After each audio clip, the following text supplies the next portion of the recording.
16th of March 2023. It is a historical day in the politics and the governance of the Republic of Uganda, where His Excellency the President of the Republic of Uganda, General Yoweri Kaguta Museveni, will address the Parliament of Uganda here at Kololo Independence Grounds this afternoon. House is meant to start at exactly 2 p.m. and as we speak, members of Parliament have started converging here. A good number of them, including the Vice President, a number of dignitaries. I've also seen one of the Deputy Prime Ministers, that is the Right Honourable General Moses Ali, being welcomed by so many colleagues from Parliament here on arrival to be part of this session. Article 101, Clause 2 of the 1995 Constitution of the Republic of Uganda, yes, empowers the President of the Republic of Uganda as the Fountain of Honour to call a special meeting of Parliament on any matter of national importance. This is what we are going to witness today. We last witnessed something like this a number of times, but the most monumental one was when there were a lot of security questions after the death of the late ASP Muhammad Chirumira. There was such a sitting, and at this moment we can also see the arrival of the Right Honourable Prime Minister Robin Nabanja being welcomed by the Honourable Minister for ICT and National Guidance, Dr. Chris Baryomunsi. Now, like I was saying, yeah, we last had a monumental address of the Parliament by the President after the death of ASP Muhammad Chirumira, when the President had to address Parliament with issues to do with security. So, in the expectations that we have today, the President will talk about the economy. The President will talk about the economy. Commodities are still a little high. Fuel is still high. Fuel prices are still high. Commodity prices are still high. We expect the President to talk about such issues. The President will talk about such issues: the economy, the dollar rate, what the farmers can do, and what the Ugandans should expect in as far as going of commodity prices is concerned. Security will be part of the President's expectations that we look at, that he may talk about. We have one of the MPs here to talk to us, Honourable Kamerito Closer. Good afternoon, sir. Good afternoon, how are you? Yes. Your name, sir? I'm Dr. Kagabo Twaha. Dr. Kagabo Twaha, we are so happy to see you live on UBC TV. Yeah. What is your expectation in the presidential address this afternoon? Yeah, my expectations, of course, are many, but in particular, I would be more interested in the President responding, first of all, to the corruption that has taken a sailing level in the country. Okay. And despite us having organizations that are meant to curb this, it seems to be going on the high, on the high, on the high. Okay. So is it something that he's privy about or something? For instance, we recently handled a bill, a report on the agreements, several agreements that the government undertakes with either local or even international investors.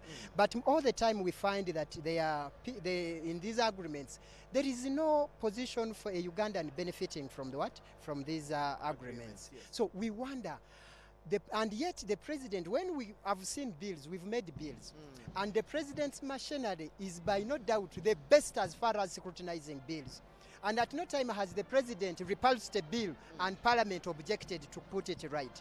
So meaning that his machinery is the best as far as scrutinizing papers. Yes. But my question that daunts me is what happens when it comes to the agreements the country signs with these international investors or even the local investors, where we end up total loss completely for Ugandans.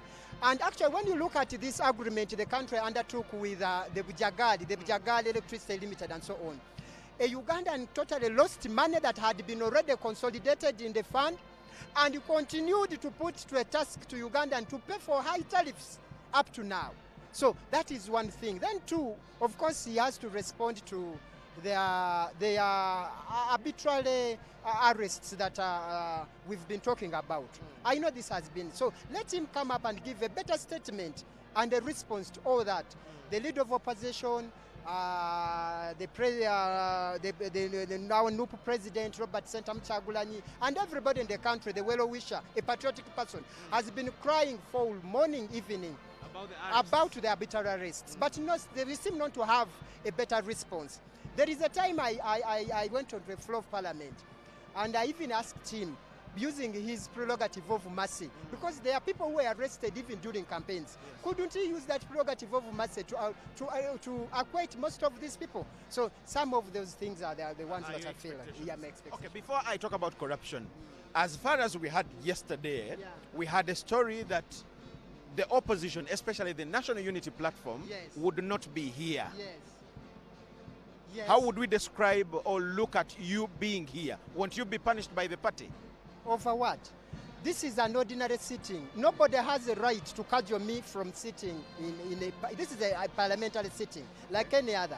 I'm sure if you are eloquent about the laws and the rules of procedure, nobody has that right. Yes, but there is what you MPs call collective responsibilities under the parties. That's a little bit, that aberrates a little bit from my rights as a honorable member of Bukoto South. And if anything, it will be treacherous to my people in Bukoto South, because Bukoto South is not an isolate for opposition. There are so many ingredients. There are a lot of people that I represent. Okay. But if anything, again, myself also, I feel I get more a conviction to be here in Parliament because it is a sitting. And let me ask you, Honorable Kagabo, it is a number of times, not only in this particular Parliament, the 11th Parliament, but a number of times, even earlier on during the Right Honorable Kadaga's days, the opposition would boycott such sittings. Yes. We are not going for this, we are not going for this. Is this a collective responsibility? Do they agree on it, or these are just decisions of individuals? And in focus on what happened, that your party said they will not be here, but at least you are here. Did you agree on it? Usually people caucus on issues, especially when the party, as a party, the people caucus. As an opposition, they caucus. But there is always a minority. You've heard of majority and a minority. Okay. So my presence here is a minority for me. What will happen if they caution you within the party structure? Who cautions me? Your leaders in the party? Nobody has the right to do that. Nobody. Okay. Otherwise, it would be infringing on my rights. And personally, as a person, Dr. Kagabo Twaha, and then two, as my people in the Bukoto South, because there is only one Kagabo Twaha in the Parliament, and there's only one MP of Bukoto South as we talk now, and it is me. Okay. Yes. Honorable, how did you handle and conclude the issue? Because you were once looked at as somebody in a corrupt scandal when you had money. The people had even branded you the MP with money. Yes. When you were running around with sacks of money, how did you handle? And when you talk about corruption, how clean are you yourself? How did you end the issue? How clean are you? Of course, by standards and statistics, I'm the cleanest person, because whereas in history, nobody has ever returned money into the consolidated funds, and it is only Kagabo Twaha. I have the receipts with me. Is it about returning? How did you receive it? Of course. When we go into these things, we have to learn and unlearn things. That was a privilege for me to learn and unlearn certain things. But wherever it ended, the money was taken back into the consolidated fund. Okay? Of course, you have to hail people who are a little bit remorseful when they happen something. Even in courts of law, when somebody seems to be remorseful, the punishment may not be as hefty as that one person who has been obstinate. Honorable, in a low tone, how did you get this money? No, I think that is something that has been overtaken by events. We cannot actually bring that at this forum. Right now, what we are looking at is we don't want to open all the wounds. Okay. All right? Okay. That's something that has gone for some time. It's worth it that Ugandans now listen for. At least they know that you took it back. Yeah. Okay. What do you think about people who look at you yourself as somebody who has been in a corruption scandal? Because the moment it involved, in Uganda, when any incident involves money, people think it's corruption, and some people look at you like that. What do you think about them, and how would you defend yourself? Of course, in the politics we are in, and the politics that I was welcomed in such a funny way, people making me step on the landmine, I did so. Like I've told you, there are a lot of things that we learn. People will call everything whatever they feel like. But I think Ugandans will look at me as somebody who is a hero, who tried to labor to liberate the country as far as corruption is concerned. Okay. Thank you so much, Honorable. You're welcome. Mr. Twaha Kagabo. Yes, please. That is Bukoto South? Bukoto South. Yes, that is the Honorable Twaha Kagabo from Bukoto South. And we talked about he expects the president to concentrate on issues to do with corruption because according to him, it is so rampant in the country. We now have another opportunity to talk to the State Minister, Honorable here, to talk to the Honorable Minister, State for Finance, Honorable Musasizi. Sir, we are so happy to have you. You are live on UBC TV and we are going to talk to you briefly. Good afternoon, sir. Good afternoon to you. Yes, we expect the president anytime now. First of all, what is your expectation now as an MP in the president's speech? The president is going to address Parliament in fulfillment of his constitutional mandate. Yes. And the talk is basically broad. He has a liberty to speak about every matter of national importance. But core to that, normally the aspects about the performance of the economy always come up. For instance, we have registered positive indicators about economic growth. Like in the last 3 months, we have seen figures rising. The economy has grown at the rate of 7.5%. We have seen inflation going down to 9.4% now. And many other indicators. We have seen the revenue side continuing to perform better, and also the productive sectors of the economy which bring wealth, the wealth programs. We expect the president to emphasize the need to bring all Ugandans into the money economy aspects by improving the household income. So all these aspects we expect the president to touch on. In the last 3 months, the figures have gone up, Yes. meaning it was not in the good line. What had gone wrong, Honorable, as you, somebody in the Ministry of Finance that one would say runs the economy, what had gone wrong to at least see that it is 3 months when everything is trying to wake up? Like any other global economy, when COVID came and the Russia-Ukraine crisis, the economies fell. They experienced challenges. And after post-COVID and other things, we have been emphasizing the aspects which can rebound this economy. You saw the prices of basic commodities rising. You saw scarcity in some of some products as a result of closure of some supply chains. So all these aspects have been affecting us. You saw imported inflation largely also affecting us. So these are the things we have been struggling with. And the good news we have is that we have now started seeing our economy beginning to post positive indicators. Honorable, technically, these are the things the country expects to know. Honorable, I want us to take technical information to the common person watching us. Why do we get hit hard after COVID? Like 3 years ago, we still feel the impact, like you have said, by the Ukraine, Russia war, up to now, even when other countries have already managed how to get up, we are still, because when you talk of 7%, that means slowly, a slow growth of the economy, 7%. Other people are already experiencing more than 20.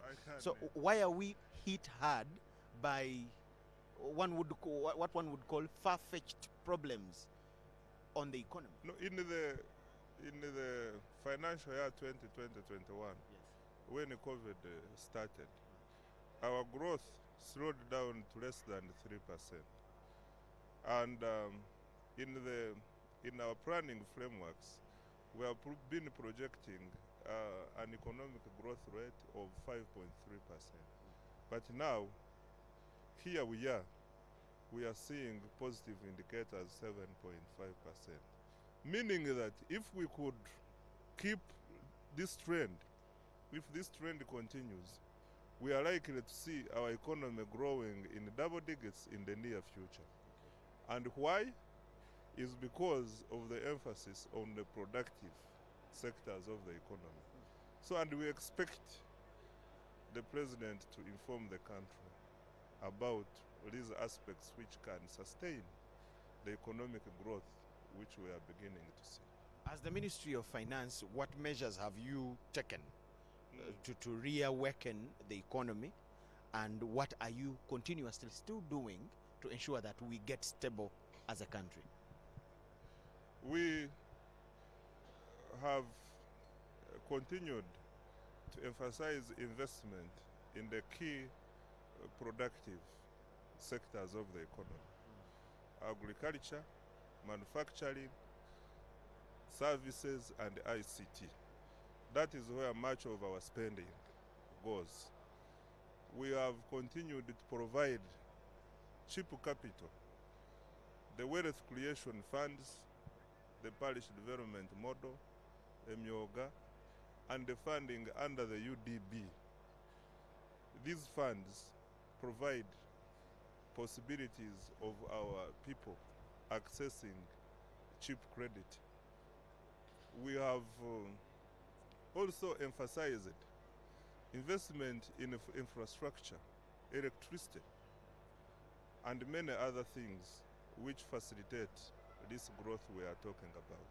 So as Ministry of Finance, this is basically what we have been involved in, and we think we are on the right course to bring this economy back to the pre-pandemic levels. The fuel is still stagnating at around 5,000, 5,100 there. What is still the problem? What is still holding fuel prices and other commodities up to now? No, the prices of fuel are stagnating at 5,000 a litre. Not determined by us. It is largely determined at the international market levels. It is not only in this country where fuel prices have gone up. But I remember not long ago, the fuel prices were going 6,500. Now, if it is stagnating at 5,200, I think it will even go further down to maybe 4,500 or so. So it shouldn't be a big issue. The issue, and where we are proud of as Ministry of Finance and the government, is that when this fuel crisis happened, some people were saying reduce taxes, yes, cut taxes, yes, do these things. We became firm and said no, these prices are not going up because of the taxes. And now, here we are. We didn't reduce the taxes, but the prices have been going down. Okay. Thank you so much, Honorable. His name is the Honorable Musa Sizi. He is the Member of Parliament. He's a Member of Parliament and also State Minister for Finance. According to some signals, the Right Honorable Speaker is already here, and anytime I think the President will be here. Honorable, please, just come forward. I'm going to talk to another MP in just a minute as we expect His Excellency the President. Honorable, good afternoon. Good afternoon, how are you? Yes, just your name to the Ugandan watching you live on UBC. My name is Chemtai Evelyn. I represent the people of Bukwa district, Sabay sub-region. Okay. Yeah. How is Bukwa? Oh, Bukwa is okay. Yeah, we are fine. When you say okay, what exactly do you think about and say we are okay? I'm talking in terms of the well-being, and of course there are those small challenges that we're going through as Ugandans. Okay. But of course in terms of health, when we are alive, we say we are fine. Yeah? So what is your expectation in as far as the presidential address? I want you to face the camera. That's why I'm trying to. Yes. Tell me where the camera is. Just look at me, but there the camera will get your face. So, in as far as the people of Bukwa are concerned, what is your expectation as their MP in the presidential address this afternoon? We are expecting the president to give more highlight on the performance of the PDM, Parish Development Model. We're also we expect him to speak more about the corruption that is going on, the scandals. You've heard of the iron sheets that were taken, I mean, do I say misplaced or taken to different... I don't know, you are in a better place to tell. Anyway, What I, exactly I was trying to look for a very kind word. They were taken to places that were not supposed to have been taken to, Yes. given to persons who are not beneficiaries. The beneficiaries of the iron sheets were the Karachunas of Karamoja. And of course, the goats also that were taken to Karamoja, I think they were not distributed well as per the expectations. And so I also expect the president to speak about the economy. Generally, the economy is doing not so well, and I know he's going to address the nation on ways on how we can work on our economy. And of course, it's coming to planting season, and the common wananchi, the rains are out now. They expect the president to speak, to talk to the nation how we shall have money for seeds, planting season is here, how we shall plow our land. That's what affects the common man. Okay. Yeah? You see, the economy, actually, I've heard you're the third MP saying you should talk about the economy. What are the levels, with the levels of poverty in, did you say? Boko? In Buko, yes. Yes. I was going to say Sebe in general, Yeah. but let's concentrate on Buko. Yeah. What do you think government has to really do to touch the poor person in Boko? I'm not saying it is the only place with poor people, but I'm talking to their MP. Actually, in the whole sub-region, Yes. there are a number of things that government has to do. First of all, we appreciate that they've given us money for parish development model. That is what the government intends to touch the common man. Yes. But how do the common man benefit from parish development model? Of course, we already have factors that we believe are going to hinder the parish development model, depending on the enterprise that one has chosen. For example, if the community or the common man has chosen to go into cultivation or agriculture, and there is no water, say this rain stop, definitely the money that has been taken to the farm will dry, and they'll definitely lose the money for parish development model. Number two, we also have enterprise of animals like cows, like goats. Like from the district I come from, we still have raids, castle rustling. So if the government does not handle the issue of insecurity, when I get the money from parish model, buy a goat or a cow, Somebody and will steal it. it's stolen, then how will I account for that money? So among other factors, those are the key things that government has to see and sort it out before the common mwananchi picks the money for parish development model to increase their income and make our economy better. I have an opportunity to ask you about some things that are talked about the region and Buko in particular. There is too much talk about early pregnancies among the girl child in the area. As the leaders in the area, what are you doing before anybody else comes in? Recently, I talked to one of the bishops and he's up in arms with other programs. What are you people doing? Actually, it's very true. The rate of early pregnancies and child marriage is still very high. And one of the factors is poverty. When children go to school, they're engaged and they don't think in terms of getting married. But when they can't go to school, they can't afford the basics that are needed at school, definitely the only option is to get married. And so we are doing a lot of sensitization and trying to keep the girl child at school so that they can become the leaders. So it's about fighting poverty and keep the girls in school. Yeah, fighting poverty, then keep the girl at school. Thank you so much, Honorable. I wish you the best of the afternoon. Thank you so much. You're welcome. She is a member of parliament from Buko district, and also she is here. She expects the president mainly to talk about issues to do with the economy and poverty. She says the levels in her constituency are very high and a lot has to be done down there to see that people's livelihoods are touched. We're now going to talk to the minister in charge of all of us that hold cameras and microphones and computers in this country, and that's the Minister for ICT and National Guidance, the Honorable Dr. Chris Baryomunsi. Honorable, you're most welcome to the temporary studio here. Thank you very much, Jordan, and I'm happy to be here this afternoon. Yes, Honorable. Yes. You are the best person to tell us. Yes. You can even sneak peek into, maybe you could have seen the president's speech. What should the Ugandan watching you? This side, face him this side. Yes. What should they expect this afternoon, the president's address? I cannot preempt what the president is going to raise because this, Let's face this side, this cameraman should see us. it is private to him. I don't know. I cannot claim that I know his speech. But the Constitution provides that the president, from time to time, can come and address Parliament. There are some statutory times which are prescribed, like when he gives the State of the Nation address, when a new session is beginning, or even a reading of the budget, but he can also, in the consultation with the Speaker of Parliament, agree on a date when he can address Parliament on any matter. Okay. It is usually him who initiates. That is Article 101. Yes. Clause 2. So it's usually the President who initiates what he wants to address Parliament about. And he does not share it with us. So you as Parliament, you only wait for him and We listen. wait for him. And also the rules provide that when he is addressing us, we shall listen to him in silence, and there will be no opportunity of discussing with him what he has raised. However, the Speaker can make arrangements later after to have a session of Parliament where we can, the opposition responds and then we debate, but in the absence of the President. And of course the feedback gets to him because the parliamentary system in such a way that we have leader of government business and the government side which eventually reach out to the President, and that's how it works. Okay. So for today, he will come and raise whichever issues, but probably you can rephrase the question, what are the issues which he should raise? Or what And are we can expecting? Yes, suspect from absolutely. those. Honorable, I'll take you to national guidance mainly. Yes. We are having a house here, but the opposition is absent. We may not have them because anytime now the president is arriving and they are not here. What does that mean to you as Parliament? I'm now talking to you as an MP. What does that mean to you as Parliament, and what should the Ugandan take from that? Our voters elect us as individuals to come to Parliament, although we are on a political party basis or independence, but basically I'm here to represent the people of Chinchiz East in Kanungu.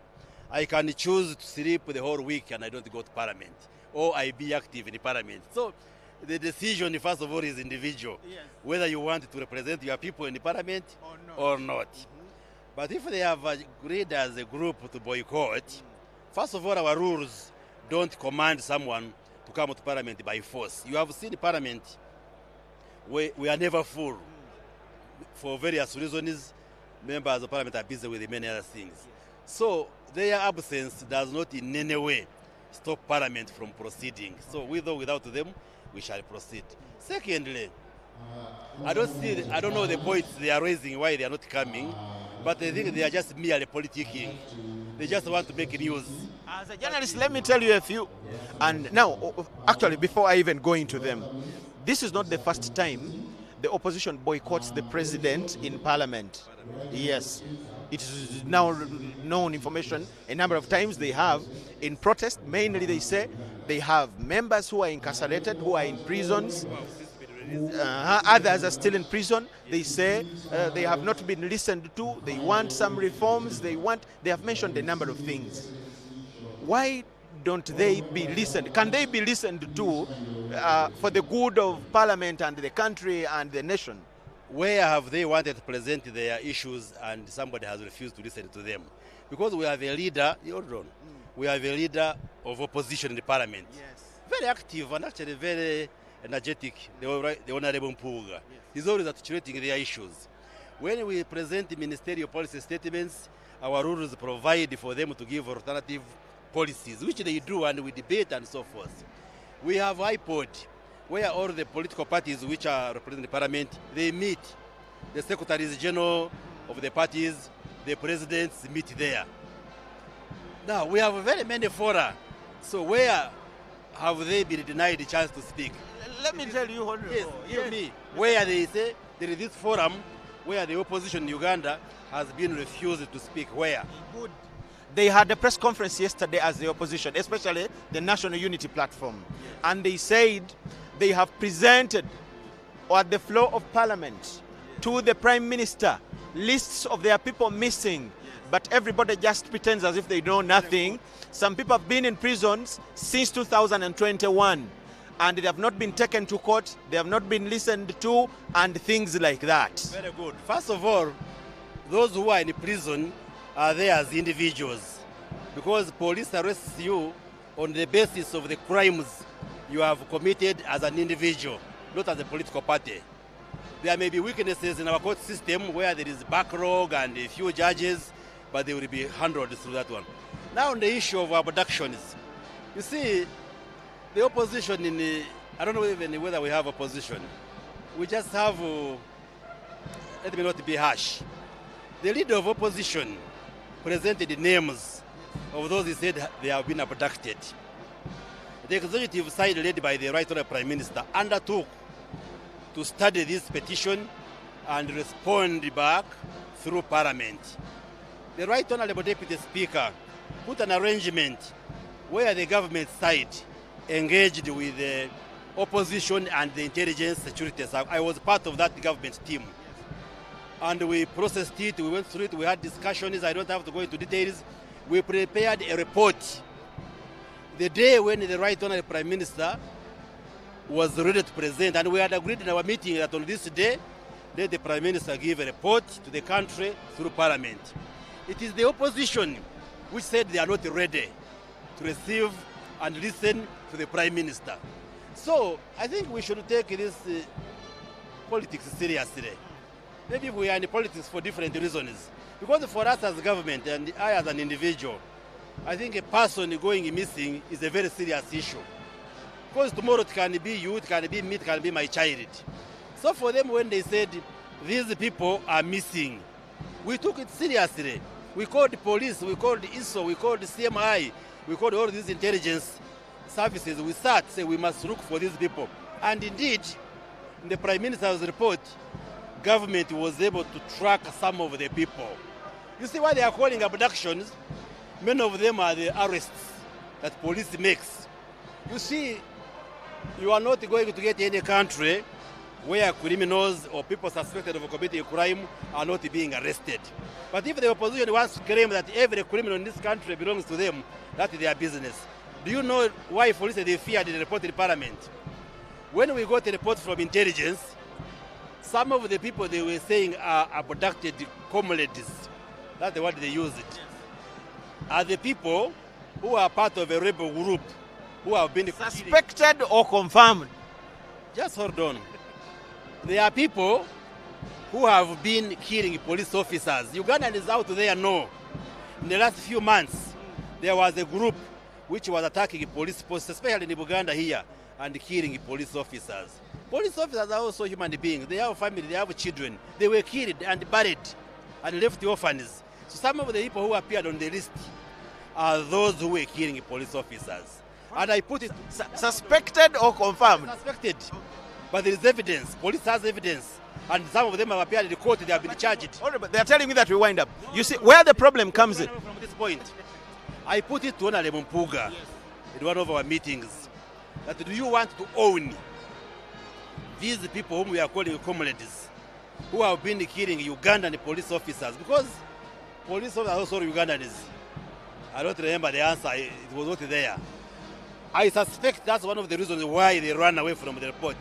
Let them challenge the speaker to bring, to schedule us on Sunday. Today is Thursday or even tomorrow. Tomorrow we have a special cabinet. Saturday or Sunday, and we debate this report. Because we are concerned, if somebody goes missing, it's a serious issue.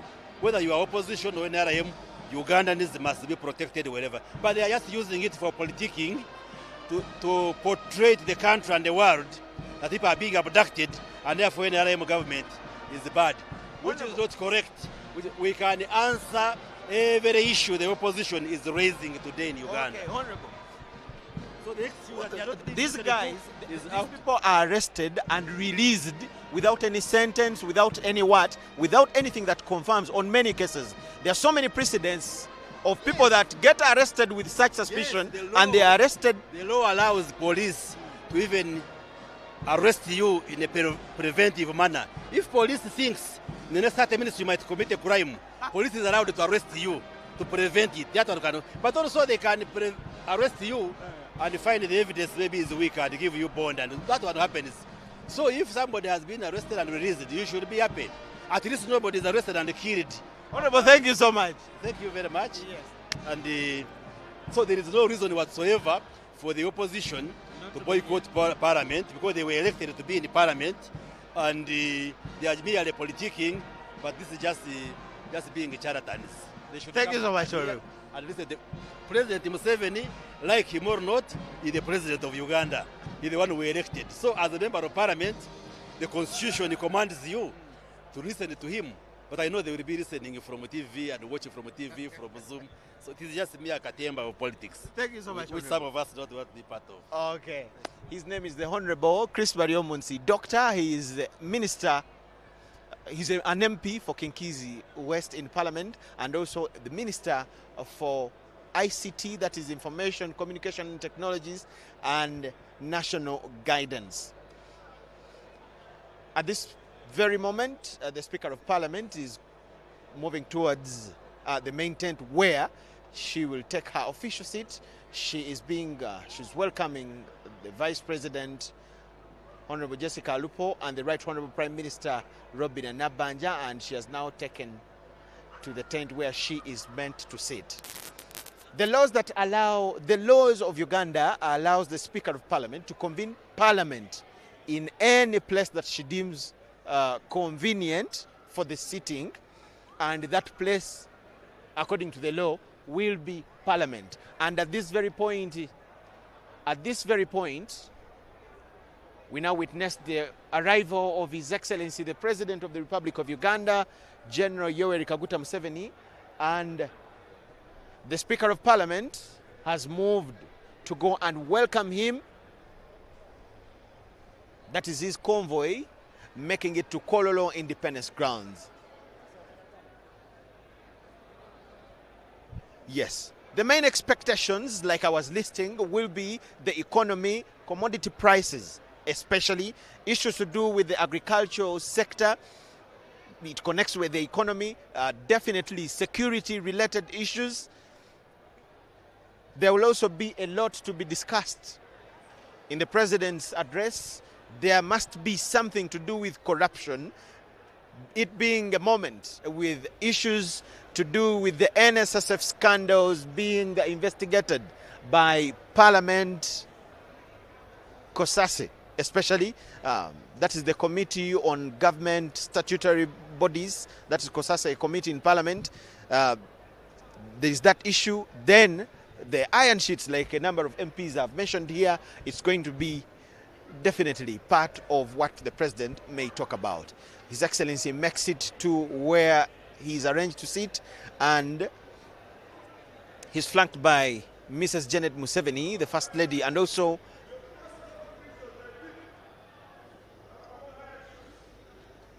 that is Minister for Education and Sports.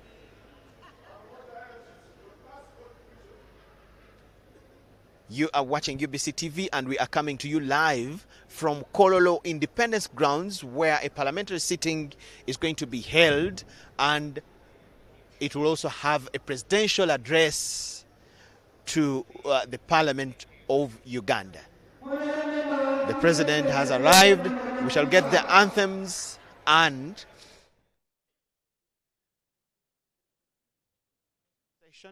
taking to where she is supposed to sit to preside over Parliament, and it is in that session that they will also receive the presidential address. We thank you so much for watching. Gwatulaba ku UBC TV tukutukako buterevu okuvano ku kisaawe ky'eggwanga eky'emikolo e Kololo.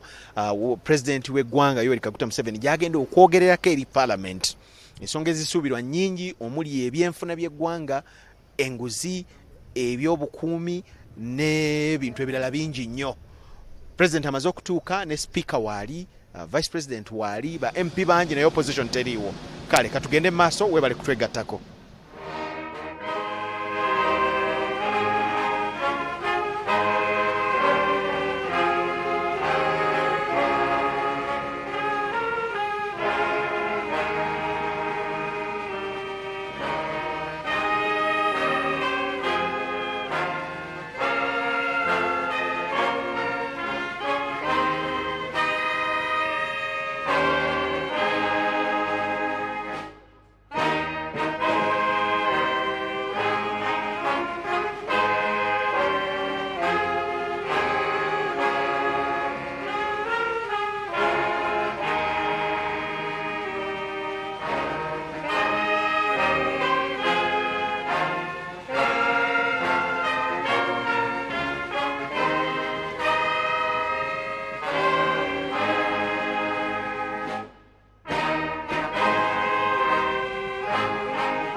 Almighty God, who in your infinite wisdom and providential goodness have appointed the offices of leaders and parliaments for the welfare of society and the just government of humanity, we beseech you to look upon with your abundant favor these your servants, whom you have been pleased to call to the performance of such important trusts in this land. Let your blessing descend upon them here assembled, and grant that they may, as in your presence, treat and consider all matters that shall come under their deliberation in so just and faithful a manner, so as to promote your honor and glory, and to advance the good of those whose interests you have committed to their charge. Amen. Amen.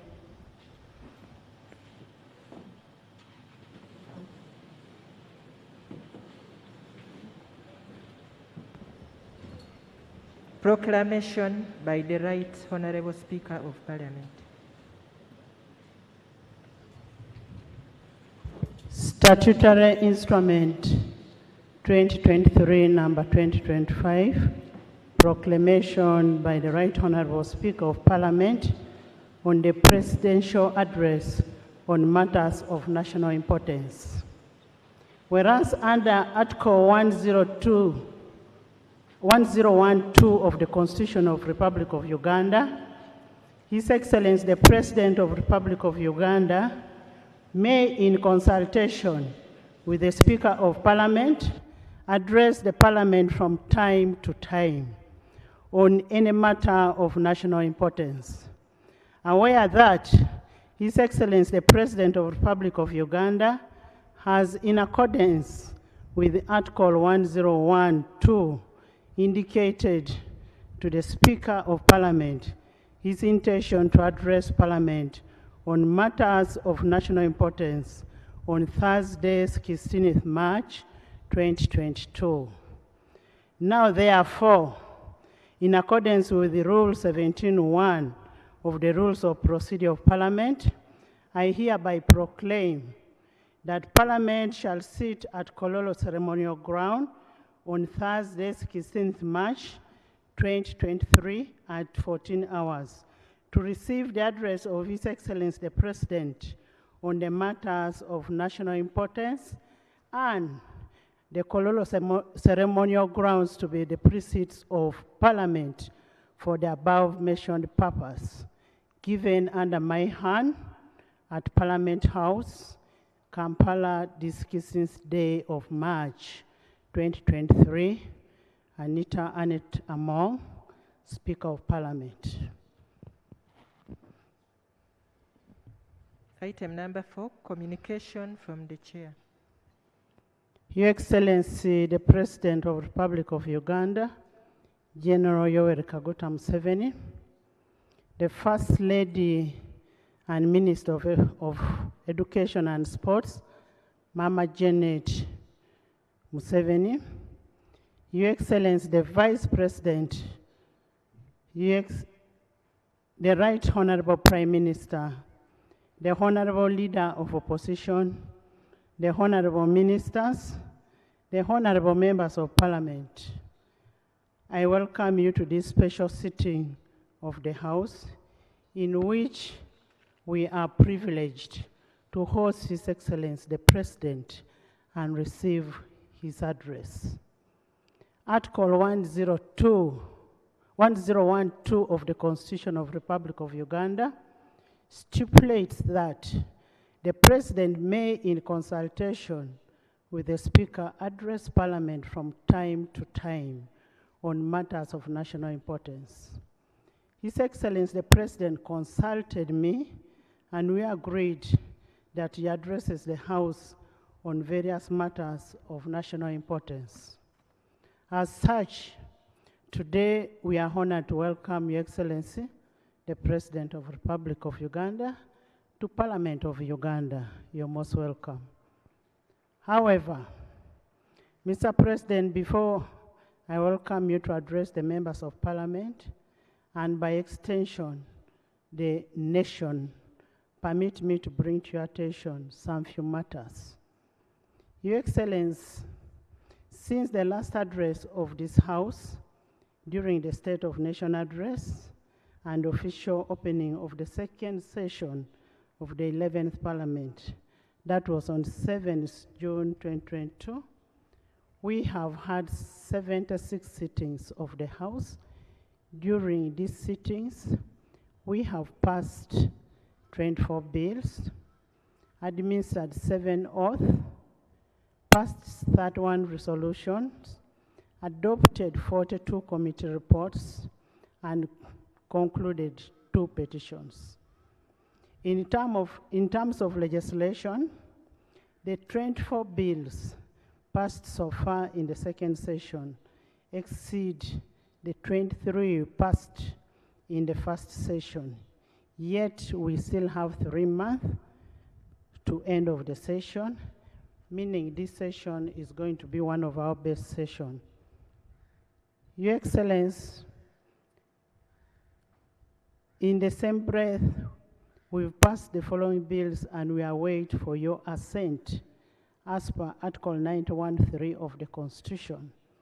The Exercise Duty Amendment Bill, the Human Organ Donation Transplant Bill, the Museum and Monuments Bill, the National Sports Bill, the Markets Bill, the Microfinance Deposit-Taking Institutions Amendment Bill. Your Excellency, in the exercise of our representative role as enshrined under Article 78 of the Constitution, members of Parliament continue to diligently execute their duties in the various parliamentary committees, the House, and the various parliamentary and interparliamentary fora. I am confident that in the 11th Parliament, we are going to do a better job. In furtherance to oversight mandate, the House adjourned for 3 weeks. That was from 2nd February to enable members to go and monitor government programs, including parish development model. The members verified the status of disbursement of funds to local governments, existence and status of beneficiary groups, and utilization of disbursed funds. Your Excellency, we are in receipt of reports from members who went to the field for oversight role, and will debate those findings and forward it to executive for further action. Your Excellency, on behalf of Parliament, I would like to express my gratitude to you for your unwavering support during the budgeting process. With your consistent support, we believe Parliament will be adequately facilitated to execute our mandate of legislation, representation, oversight, and most importantly, appropriation to the expectation of all the Ugandans. Your Excellency, Section 8 and Section 13(3) of the Public Finance Management Act 2015 as amended requires the submission of tax and revenue bills and the draft annual budget to be presented to the House by 1st of Apple. Aware that you are the chief finance minister, it is our plea that you cause the executive to ensure that we have the tax bills and the draft annual budget to respond to the prevailing socio-economic realities of the masses, notably in job creation, skilling, innovation, industrialization, infrastructure growth, environmental conservation, digital advancement, and gender parity. As a presiding officer, we expect further improvement in the performance of Parliament and its committees. And to achieve this, we will work together with the executive to ensure that we achieve what is expected of us. And we are steadfast in the commitment to ensure that there is more public consultation by committees in execution of their duties, evaluation of evidence in both committees and House, that is evidence-based legislation, regular reporting by committees on their undertakings, regular attendance and participation of committees and the House by both members of Parliament and the ministers. Continued familiarization with the rules of procedure and legislative tools. Your Excellency, your address coincides with the impending commemoration of the first anniversary of the demise of my predecessor, that is Right Honorable Jacob Oulanyah Lokori. The House will pay tribute to the enduring legacy on Thursday, 23rd March 2023. Your Excellency, still on a rather tragic note, we lost a member of Parliament, that is Honorable Patrick Okabe, MP of Serere, who passed on 21st December 2022, and he died of a fatal accident. May we rise up for a moment of silence in honor of our departed colleague.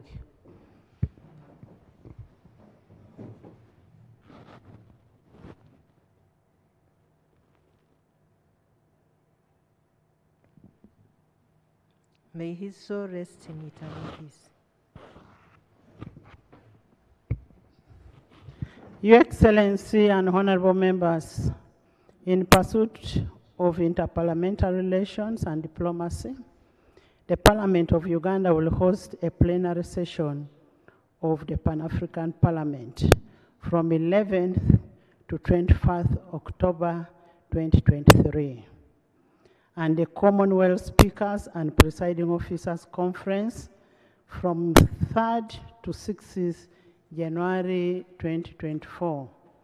As it has been the tradition, when Uganda hosts such a high-profile international event, we will project a positive image of the Pearl of Africa and hasten the opportunities that come with such conferences.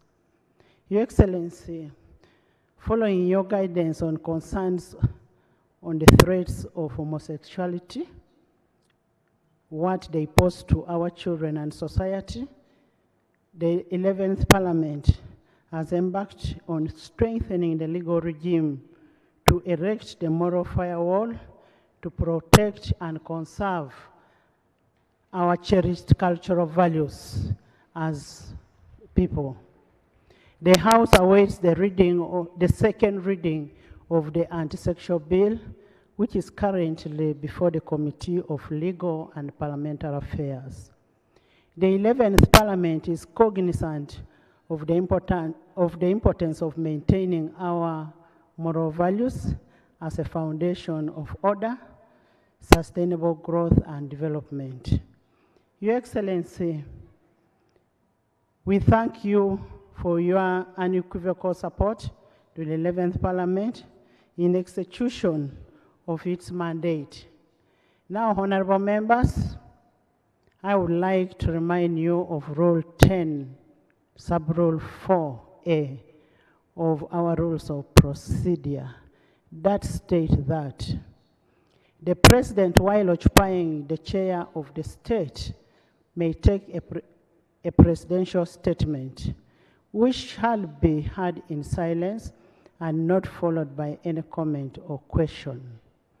I therefore implore you to abide to this rule so that we all benefit from the message that His Excellency is going to pass on to us and to the country at large.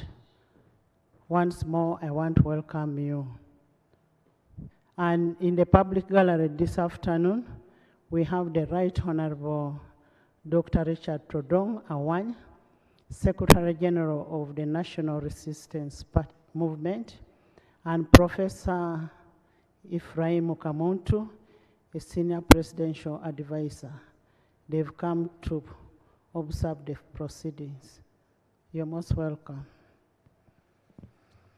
Item number 5, invitation by the Right Honorable Speaker to His Excellency the President to deliver to Parliament in accordance with Rule 1012 an address.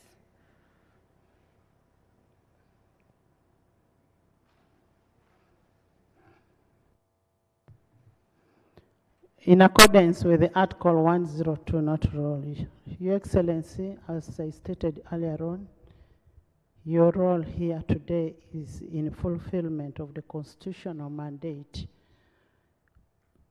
pursuant to Article 1012 of the Constitution.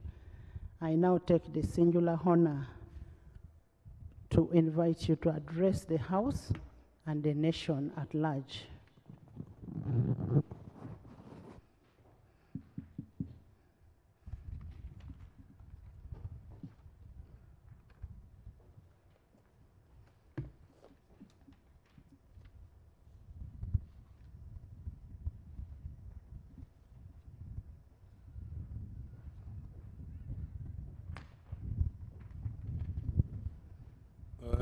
Excellency,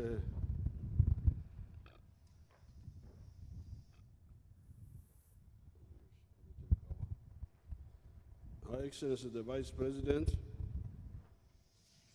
the Right Honorable Speaker of Parliament, His Lordship the Chief Justice,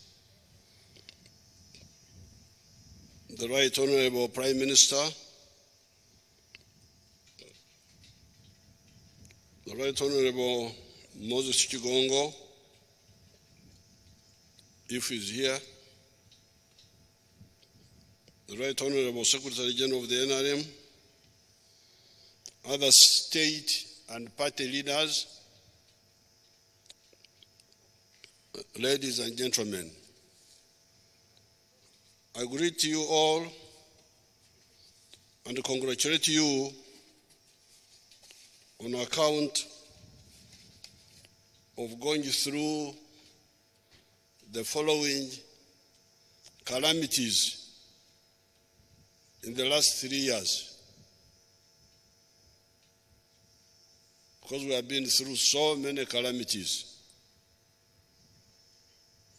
The calamities were the following: the locusts. Do you remember the locusts?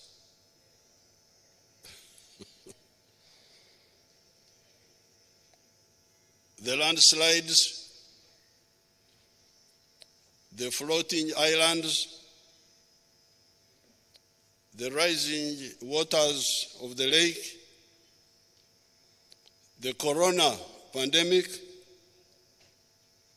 the Bijambias. You remember Bijambias. The problem of the high commodity prices caused by the Russian-Ukrainian war, the Ebola epidemic, the suicide bombers, etc., etc.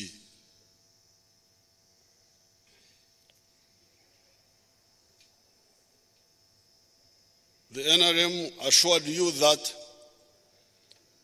with God's help, we would go through these calamities, and we did. Indeed, our economy, by end of this financial year, will grow by 5.3% to attain the GDP size of $49.3 billion by the exchange rate method and of $142.9 billion by the PPP method. However, I want this economy to grow by a factor of 10 to $500 billion in the next few years. And if you aggressively support my policy measures, we shall achieve it. How? I will tell you in the course of this speech. However, let me first tell you again that I congratulate Ugandans on account of going through the calamities enumerated above. I told you we would, and we did, all inconveniences and losses notwithstanding. It is in such circumstances that our Baganda people and Banyankole say, akutwala ekiro omusimo obukedde, wakutwala nyekiro omusimo bwashesha. The one who successfully guides you on a journey in the night, you thank him in the morning. Jesus had harsher words for his disciples.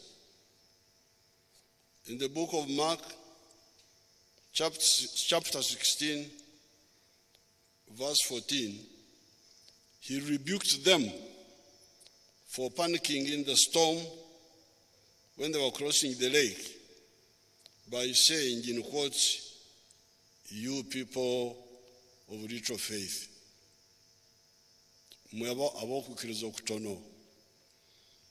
He did that because those same disciples had seen the miracles Jesus had performed, and yet they panicked in the storm when Jesus was with them, although asleep in the boat.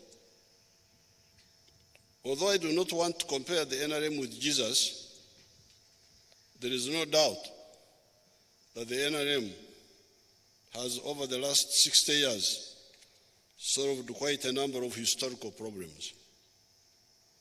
It is therefore fallacious for some elements to panic when we face any challenges.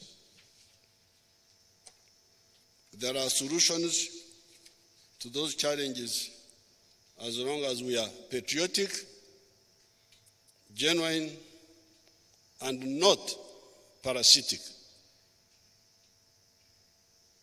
However, before I go into the purpose of today's meeting, through the speaker, I would like us to stand up for a minute of silence to remember the 3,632 people that were killed by corona, the 55 that were killed by Ebola, those that died in the landslides, and recently 4 students of Kasaka SS in Gomba that were killed by a lorry that lost control, according to what the Prime Minister told me. So, Madam Speaker, if you don't mind, we could stand up to remember these people. I'm sure the Speaker has allowed me. You are allowed, Your Excellency. Thank you.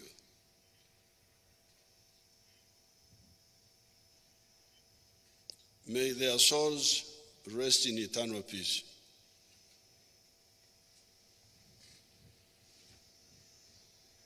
Thank you so much. I am now directing the State House Controller to send 5 million shillings to each of the families of the 4 students that died in that accident.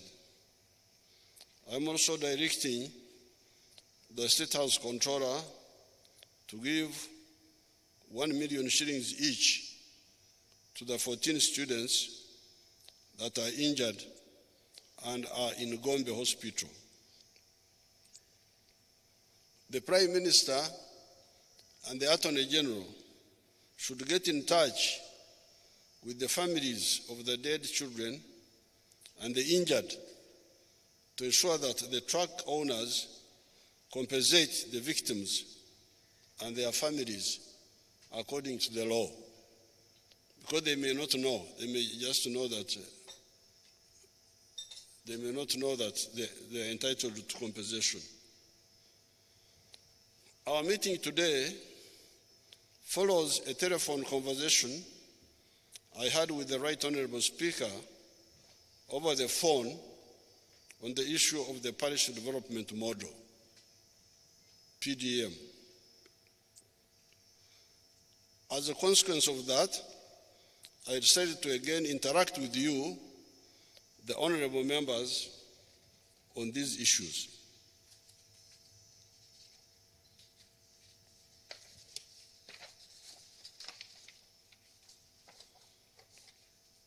To properly contextualize the issue of PDM, I must remind the honourable members of the principles of the national resistance movement, which are patriotism, Pan-Africanism, socio-economic transformation,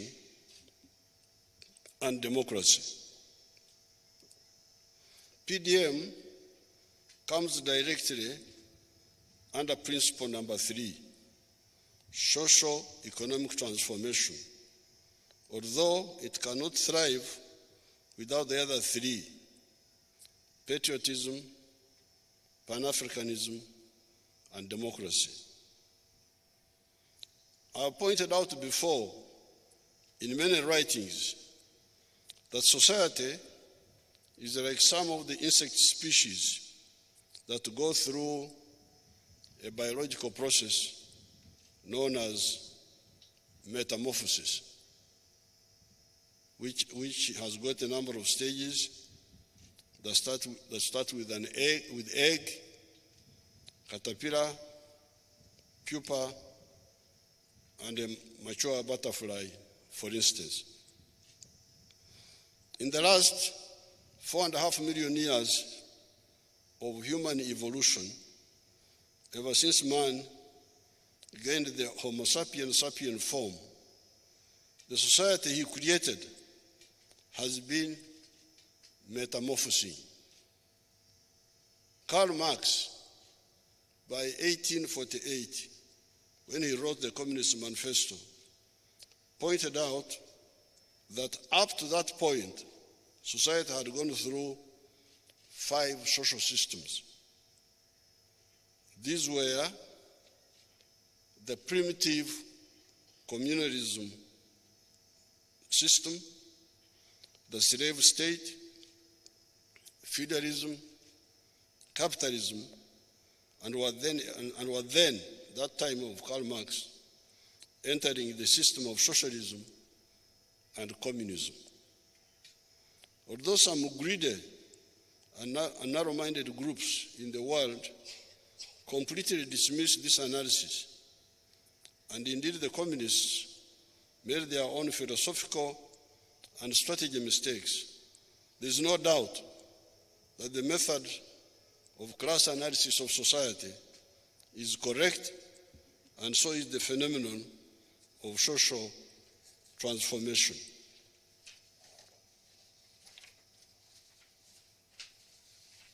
If those who claim to study social sciences in Africa were serious, they would have noticed the societies in Europe by the time of the Renaissance, 1400 AD, were three classes in societies, comprised of the feudalists, the peasants, and the artisans. By the time of the French Revolution, 1789, the European society had evolved into a four-class society, being the feudalists, the aristocrats, the middle class, the bourgeoisie, as they were called, the proletariat, the working class, and the peasants. If you go to Europe today and you look for peasants and for feudalists, you will not get them. The society appears to have become a two-class society comprised of the middle class and the skilled working class. Each of these historical social classes has got different productive capacity, high or low. What was the productive capacity of the primitive communalist societies? What was the productive capacity of the serfs, who are called abasenze in our language here, abebanja, on the land of the feudal landlords, abamairo, before 1928? What is the productive capacity of the bourgeoisie that are conscious of the difference between the input cost and the final price of a product that we call profit? What is the productive capacity of the proletariat, e.g. the industrial working class, that is skilled and working for wages?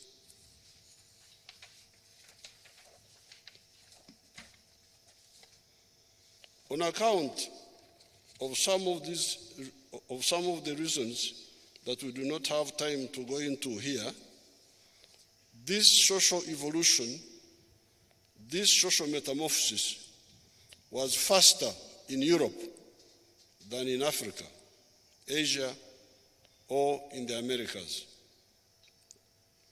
It is this lagging behind in social evolution that caused so much damage and problems to Africa, Asia, and Latin America.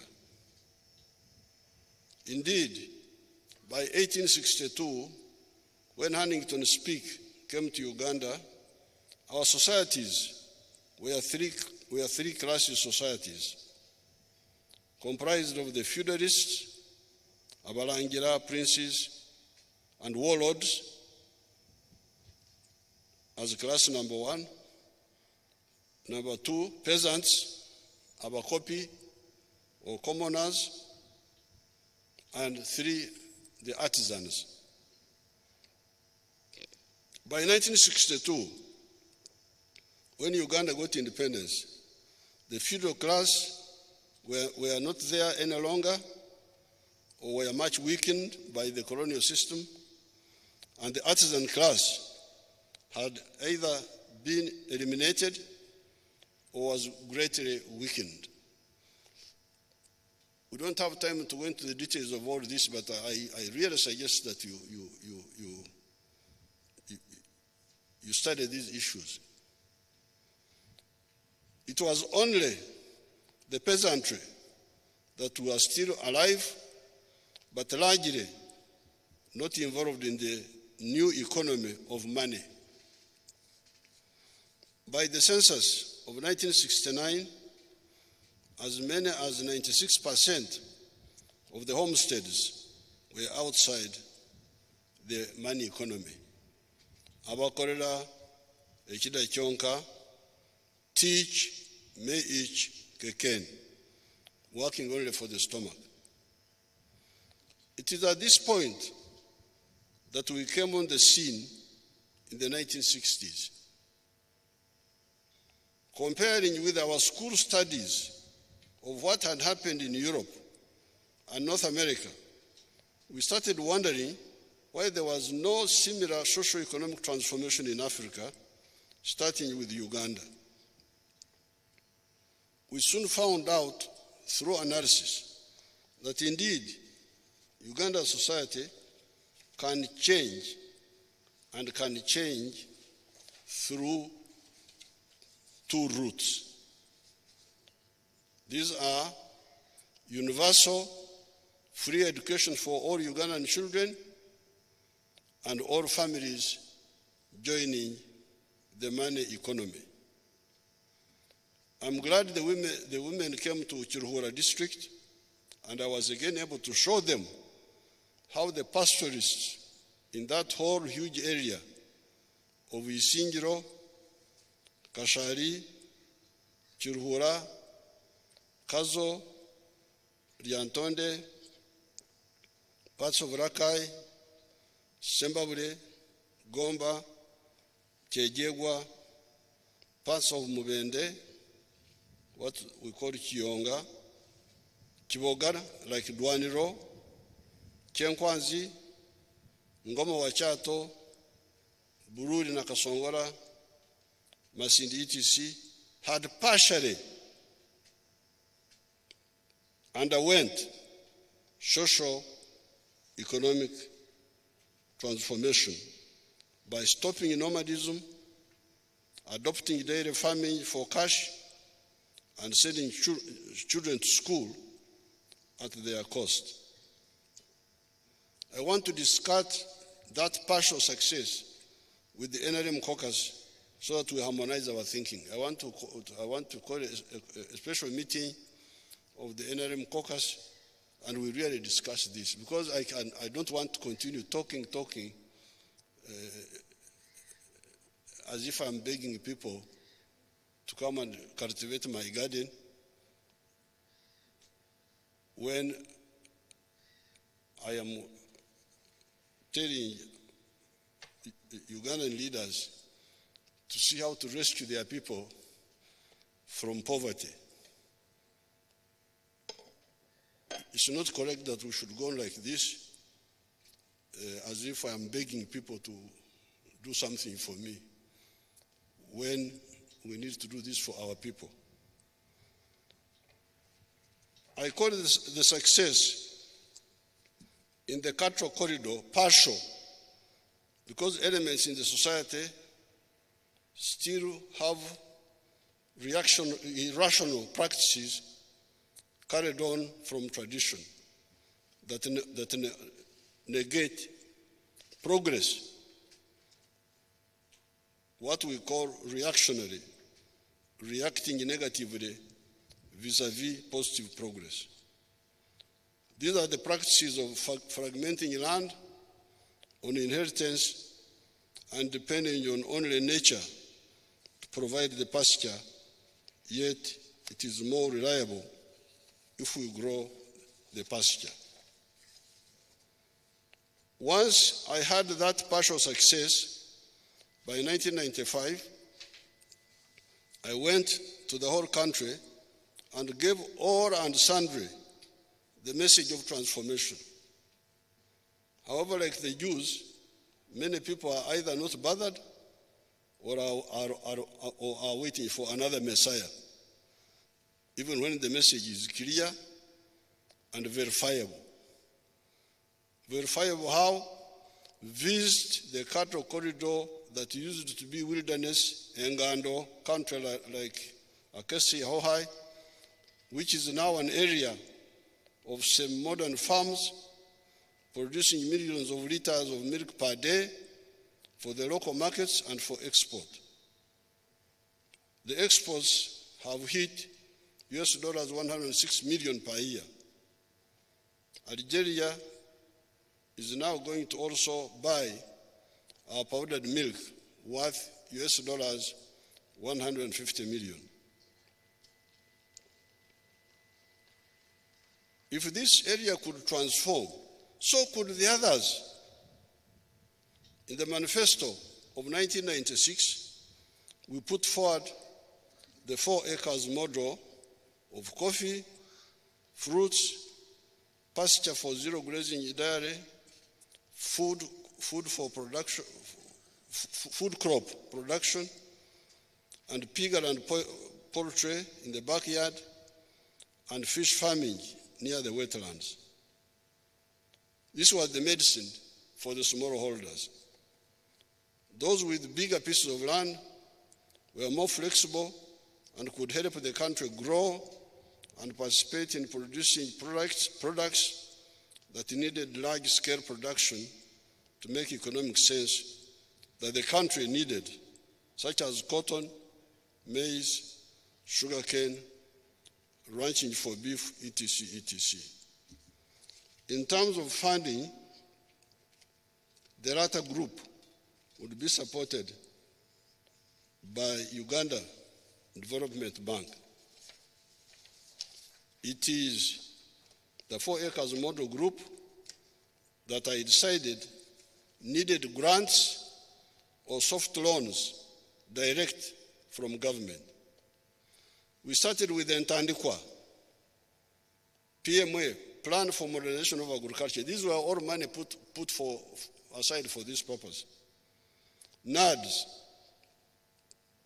Operation Wealth Creation, and now PDM.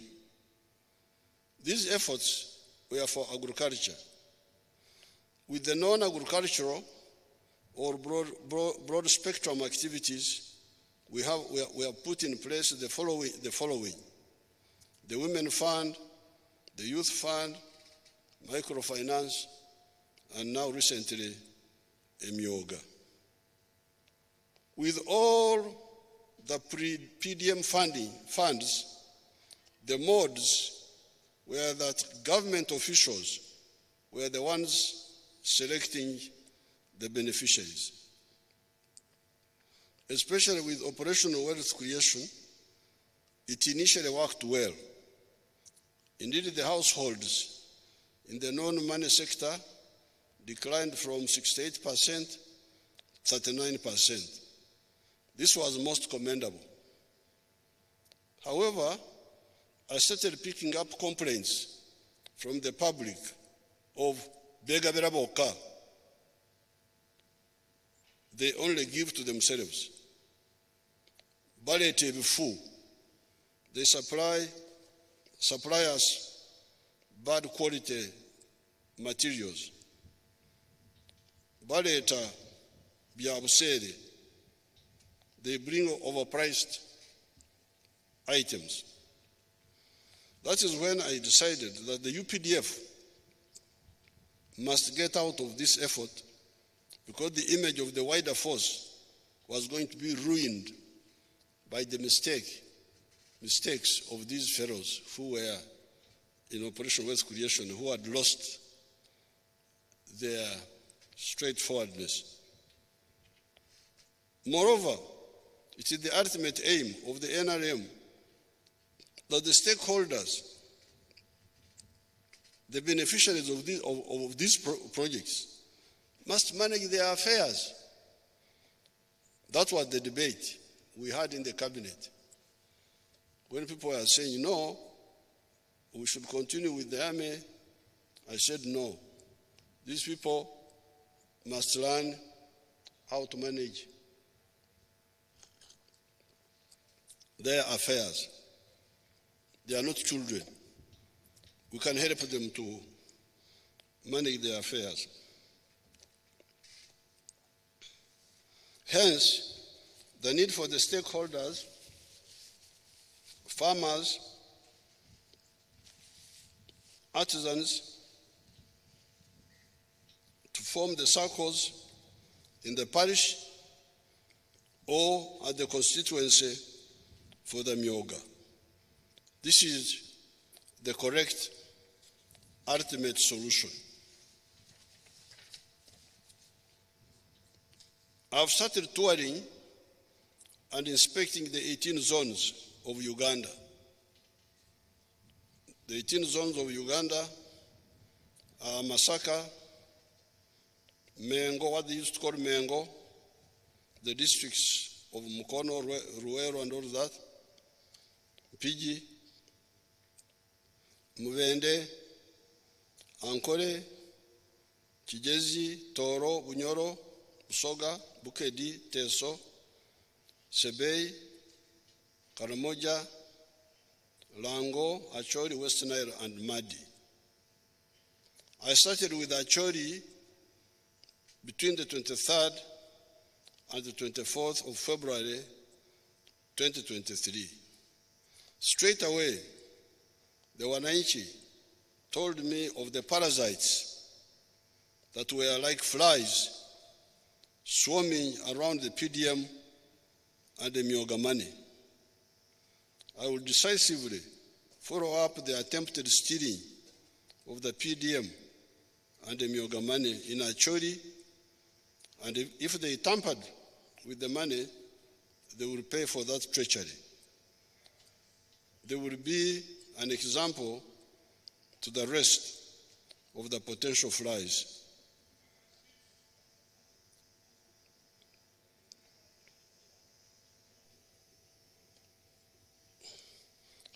$10,594 PDM circles are to be formed. As of now, 9,538 circles, 90% of the target, have been formed. That's what the Secretariat told us. But I have read the report of the Parliament. The Speaker sent me the report. There are many observations there that point out the weaknesses. Meanwhile, I myself, in Acholi, I heard from the Wananchi a number of bad actions.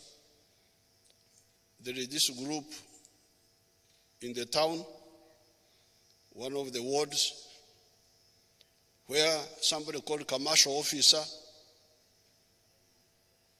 called a meeting secretary of a few people to form leadership for the parish model, because they want to find a way of stealing the money.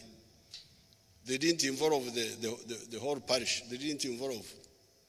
And yet we say all people in the parish who want to engage in wealth creation should join the circle, as long as they are adults, 18 and above. That is the plan. All producers in the parish must join, must be told. If they don't want to join it, that's up to them, but they must be invited. Because like in this issue of Gulu, somebody announced the meeting at 9 in the morning, and the meeting happened at 2, and a few people created a leadership. That was one issue which I picked up, and of course I will follow it up. Then in Aswa, they were called, instead of going to the parish, they were called to the sub-county, so that people get tired and don't go. And when they were called to go to the sub-county, they were told, each parish bring 30-30. Who told you to bring? This is not indirect elections of 30-30. A parish circle is for all members, may be organized in their production groups. the ones of bananas, the ones of dairy, but all who want to engage in wealth creation must join. If there is anything that is not clear there, then at the right time, the Minister of Local Government, who has been heading this, should explain it. Then, in another area, I think it is Aswa again, they were told to pay some money for membership. Now, we are going to follow up all this. And this one I got direct from the people. So these thieves are not very clever, because if you steal, we shall come and find out. That's why when I went to Acholi first day, I visited some of these farms. And then I had a meeting with the leaders. And from the leaders, I was able to get a lot of information. And then the following day, I was on a public meeting. So how will you steal? Because we are going to find out. You're wasting your time and ruining your future. So, but according to the figures of the Secretariat, they say 90% of the parishes have created the circles. How? Is it the good way or the correct way? We shall find out. Because I will go there and meet the people. And I encourage you to go and meet those people. We are sending shillings 100 million per parish per annum. Assuming each borrower takes shillings 1 million, that will account for 1 million households per annum. Again, this is another confusion. You don't know what the problem is. We talked about 1 million as an example. And the reason we talked about 1 million, we are using the example of coffee. This was last year, I think. To plant 1 acre of coffee, you need 450 seedlings. And we calculated, at that time the price was something which I don't remember, but to get 450 seedlings, we would spend 180,000 shillings of the 1 million. So the borrower would remain with 820,000 to do other things. That's why we said 1 million. But these confused people, they go and tell people, you can't borrow unless you want to borrow 1 million. No, if I want to borrow 200,000, why should you stop me? Total confusion. Because they said 1 million, you must borrow 1 million. No, I don't want 1 million, I want 200,000. That's better for you, because that means you can lend more people. Why do you find that as a problem? This was also another issue. You must borrow 1 million. No, I don't want 1 million. I want 200,000. And that becomes an issue. I can't borrow. Why? Because I'm not borrowing 1 million.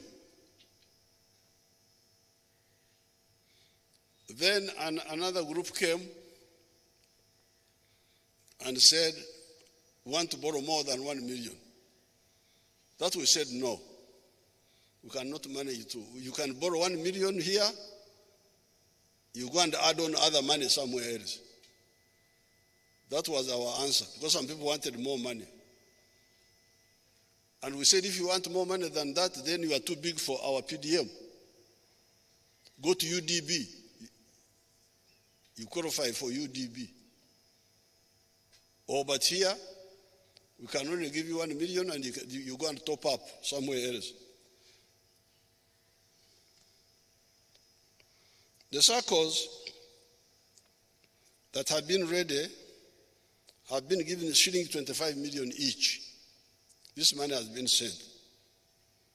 Consequently, shillings 238.45 billion has been sent directly from the Treasury to the bank accounts of the SACCOs. Thank you so much for doing that. Even if the money is sitting there, let it sit there until the SACCOs are ready. Much of the money is still on the accounts. According to the Treasury, another shilling 476.9 billion is at the Treasury waiting to be sent once the original portion has been utilized. By June 2023, shillings 1,059 billion, that is 1 trillion, will be sent. Last financial year, shillings 131.4 billion was released. And I'm glad I read the report of the MPs, which the Speaker sent me. This 131 billion is not properly accounted for, because each parish was supposed to get 17 million. But according to what the Speaker sent me, some got 7, some got 10. So where did the other money go?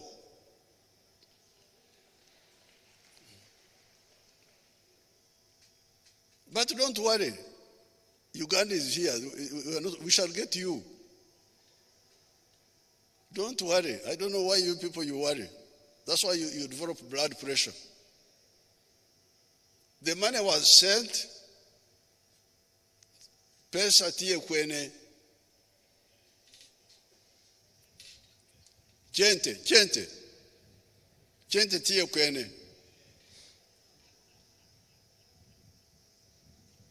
We say in our language, esente zilirudawa, esente zajja, obukadde 17. Where is the money? Very simple. These are just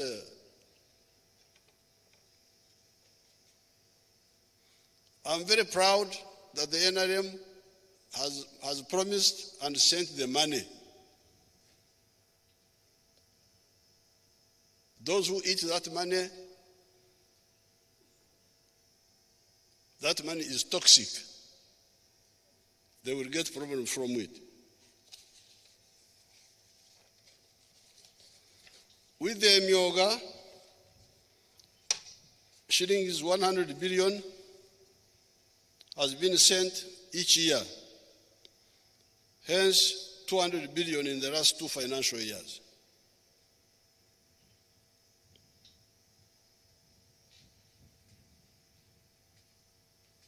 The issue I see is for you to answer the following question. Who are the Wasosodoti for socio-economic transformation? Because you see, when I read the report of the MPs, they were talking, there is somebody called focal person at the district, all those people, commercial officer, I don't know what. But the question is, who are the Wasosodoti of the principle of socio-economic transformation?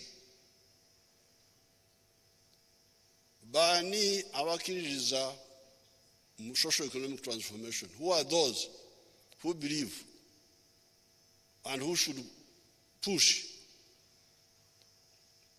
You should answer that question, and I will try to give you some hints. Is this the members of parliament,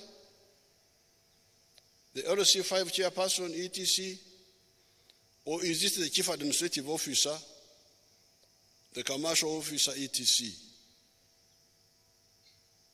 Can we use the cattle corridor experience for reference? Because I am here, I'm not dead.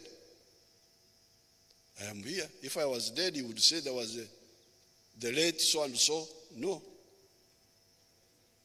Tiekan, I am here. I'm not a story, I'm not a fiction. I am here as a Msosodoti, as a priest of preaching socio-economic transformation among illiterate people. So I no longer want to be polite, because normally I'm polite, no, please. Politeness can also damage things. So, can we use the cattle corridor experience for reference?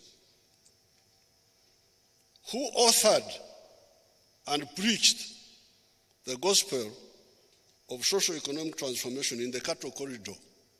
Because remember, in the cattle corridor, there were two jobs: to think of a solution, and then preach it. Here we are not disturbing you with authoring, even if you don't author, but preach. Preach.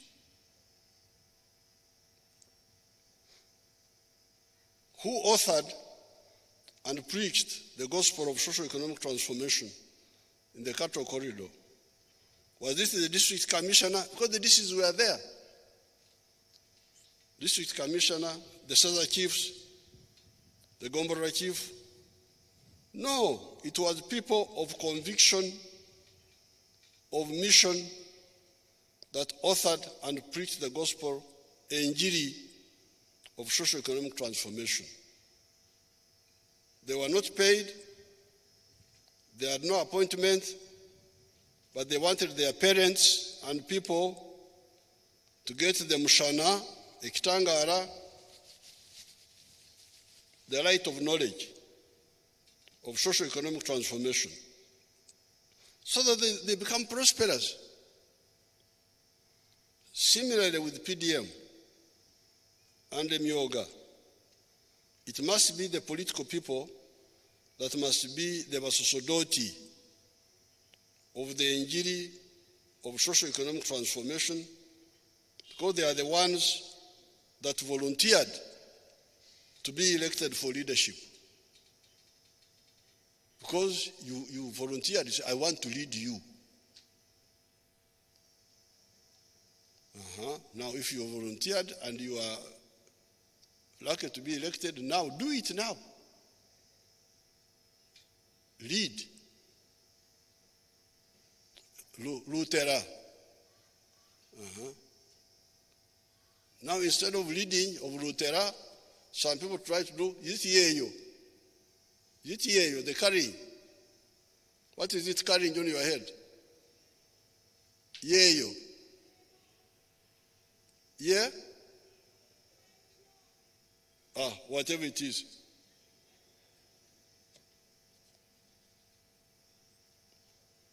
Bakulonda okukulembera abantu sikubetika.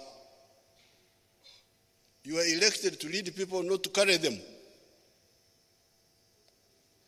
And you lead by preaching.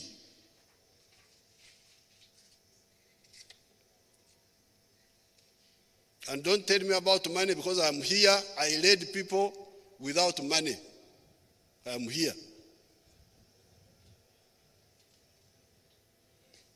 I led them to fight, not to eat matoke.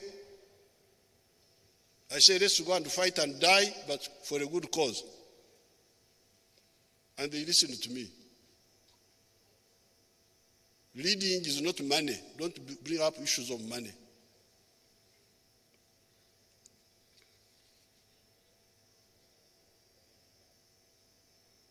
Leadership from where and to where?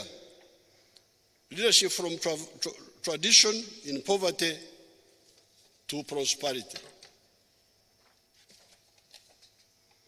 It is good for the civil servants to associate with this forward movement. When we were mobilizing, sometimes some of the civil servants would be positive. But even if they were not positive for us, we would go ahead. However, if they do not, the change makers can force them to implement even what they do not like or what they do not understand. Therefore, in my view, if the money is not used this year in the right way, let us keep it. Let us not panic. The issue is not spend the money. The issue is spend the money correctly.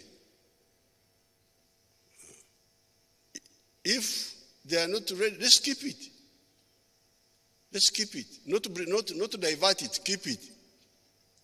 So that the fund builds up. Because remember, this money is really a nucleus for the parish bank.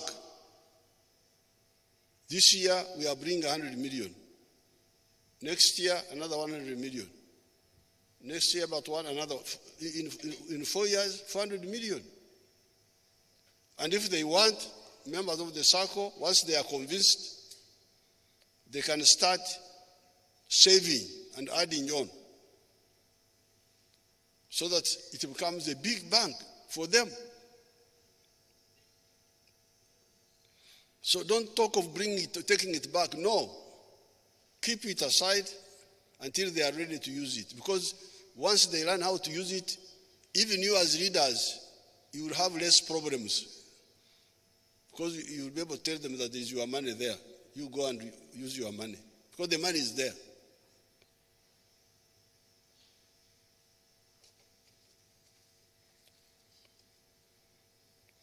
The people need patient sensitization and not bureaucratic kwehenenga.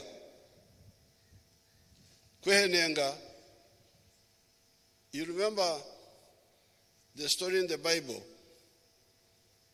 when Jesus visited two sisters, Mary and the other one. I know them in Nyankore. Marza.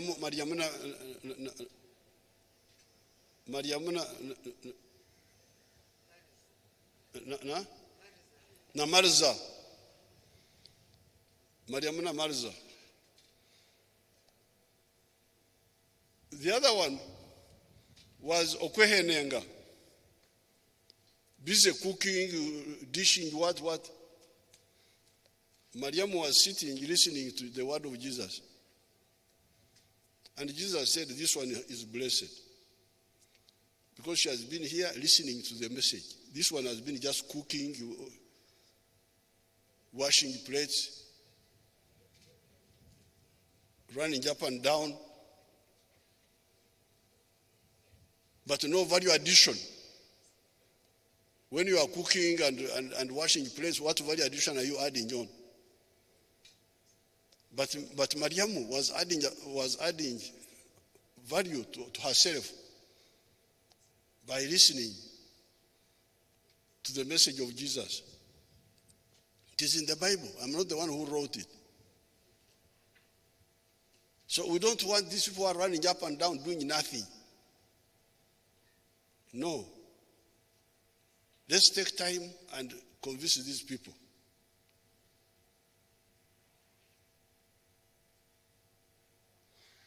And by the way, you should be very careful, because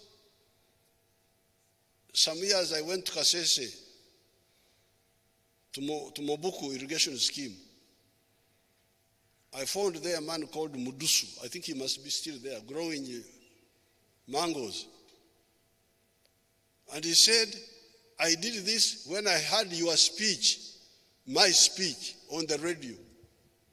He told me, Mudusu. I went to Rengaju. Our man there, the man of Rengaju.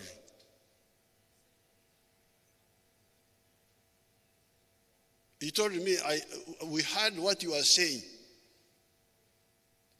Now, recently I was in Paicho, and the man there I visited with his wife, he told me, I heard what you are saying on the radio. Imagine Museveni from Kampala, these people in Paicho heard me. And the one of Kasese heard me. You can go and check with them. Did you hear Museveni? And did you do what you had him doing? Now, if they can hear me from who is so far away,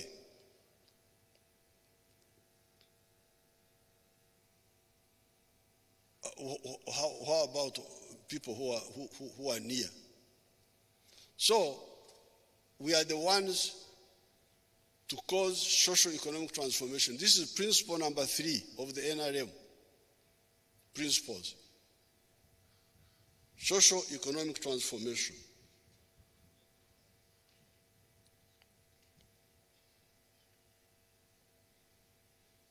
You, the members of parliament, should take more time with the people. Don't go and just lecture. Sindio. The man is talking to himself.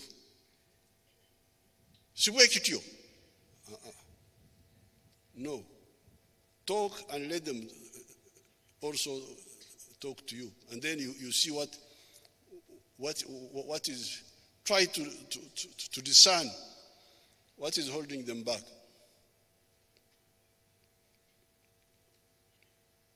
And don't buy food and all those things. If they don't want to come, let them not come. You tell them that I don't have money to buy food and all that because you are not a hotel.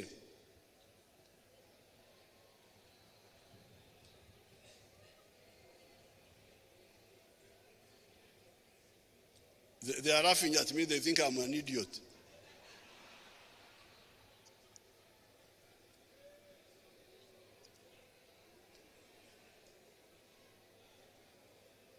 Awo musoga wa kobera ntono musada taidi charu kukoba nchidi the people go to church that the reverend feed them. It is because you have misled them.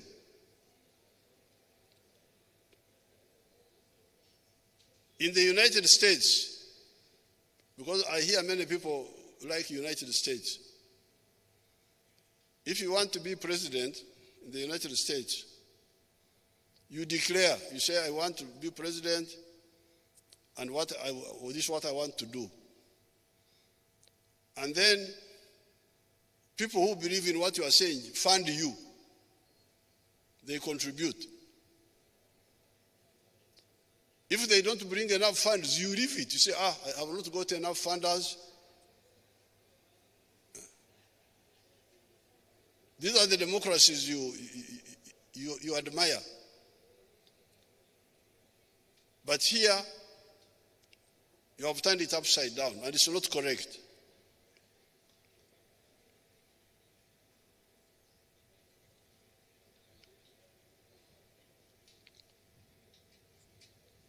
I will also be involved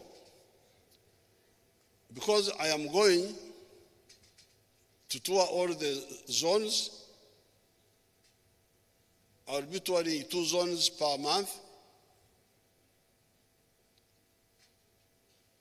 And I'm sure some people will listen to what I'm saying because they have done it before. I have succeeded in the cattle corridor with the dairy. I have succeeded in Iksozi area with the 4 acres model or less.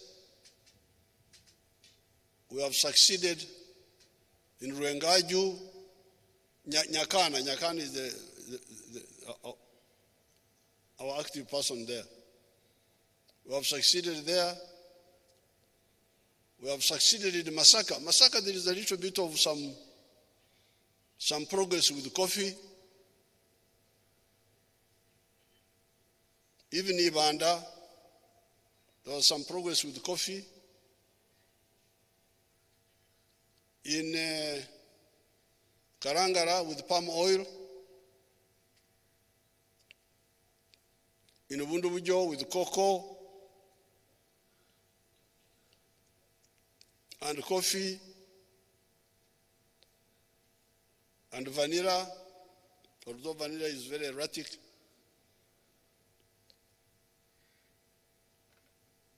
So we can succeed. On this occasion, so please, now don't start talking of changing modes. Don't talk about changing modes. This is their money. We must insist on that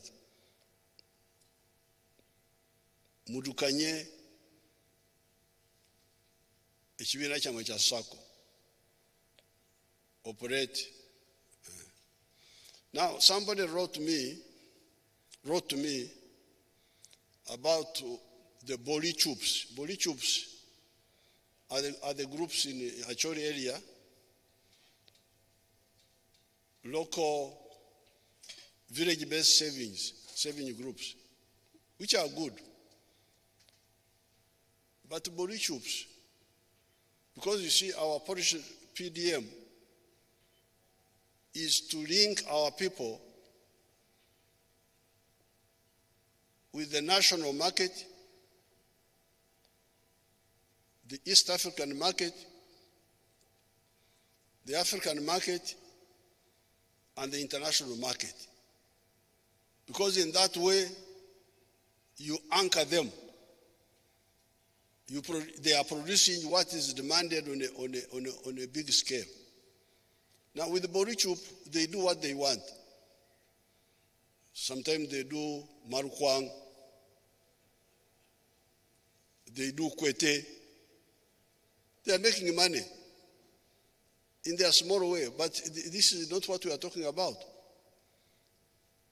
We can later on support them separately, but this is different. It is linked with the national, regional, and international markets. That's why we are selecting a few activities which we are sure of their demand. Some people are bringing new ideas, macadamia, this other one, cashew nuts, the other one, what do they call the other one? The one with the big seed, avocado. Okay, we shall do the chura for those. We shall do the ichibaro. If we are sure about their linkage. Because like the milk, which I advised the cattle corridor to go into, I was sure it was in big demand, internally, regionally, internationally. And the other day when I went to Algeria, the Algerians, they can't believe. They saw this is the best milk they have ever seen.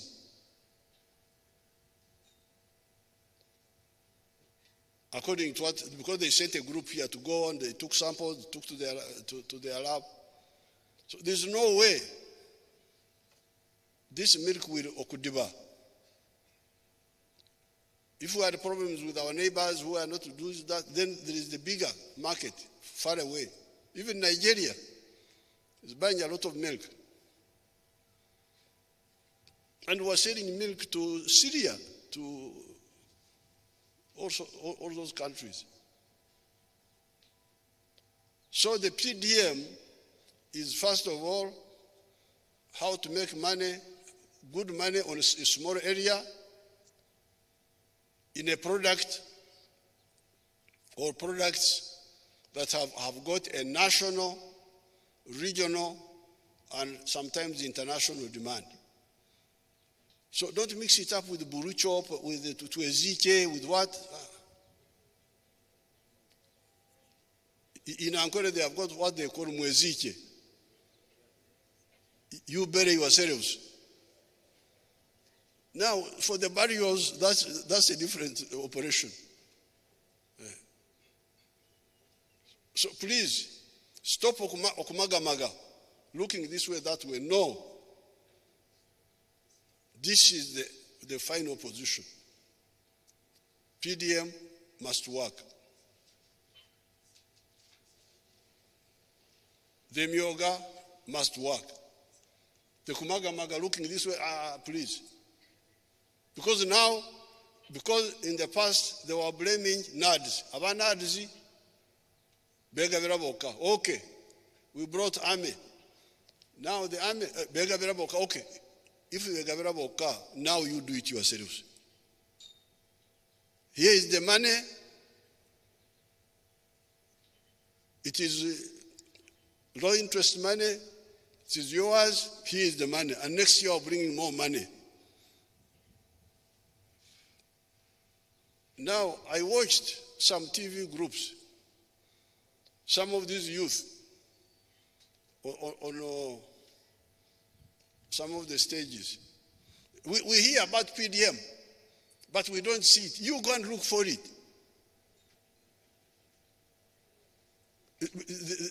They are there talking.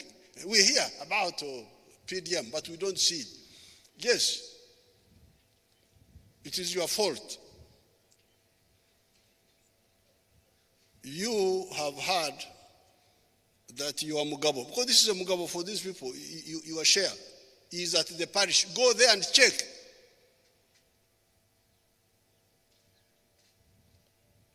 That's nonsense. You should be told, you go and check. And check with your member of parliament.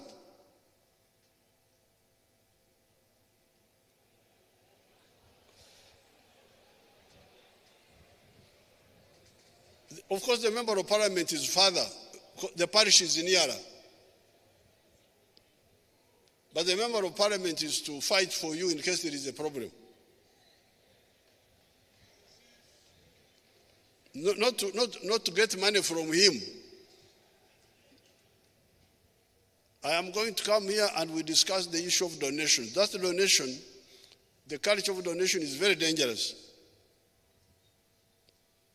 That culture of donating, giving is very dangerous.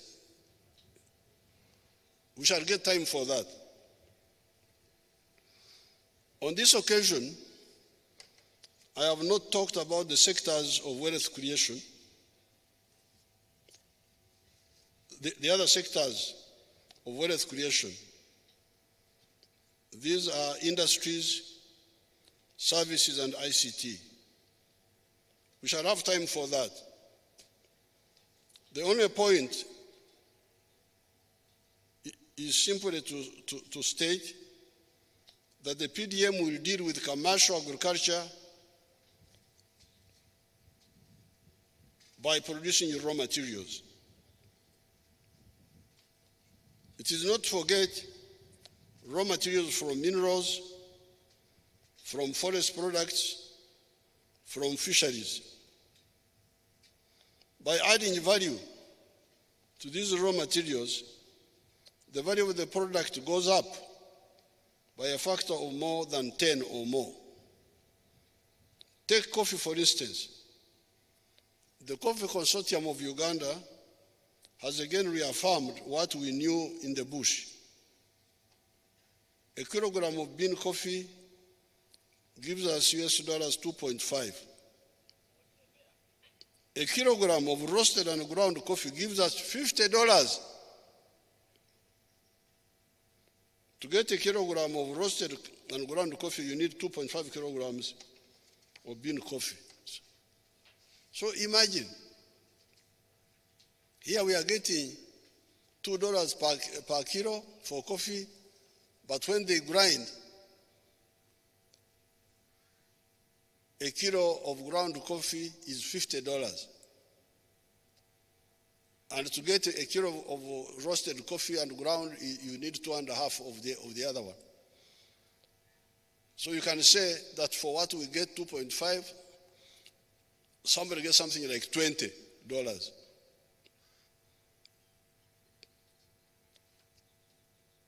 I will come back, we shall meet in the caucus of the NRM and discuss this slavery.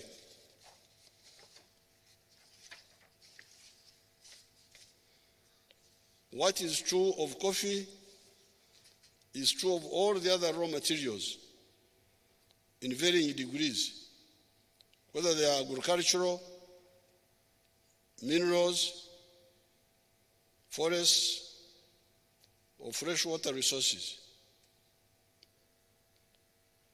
You now see how the present economy of $49 billion can jump by a factor of 10 to $500 billion in a very few years.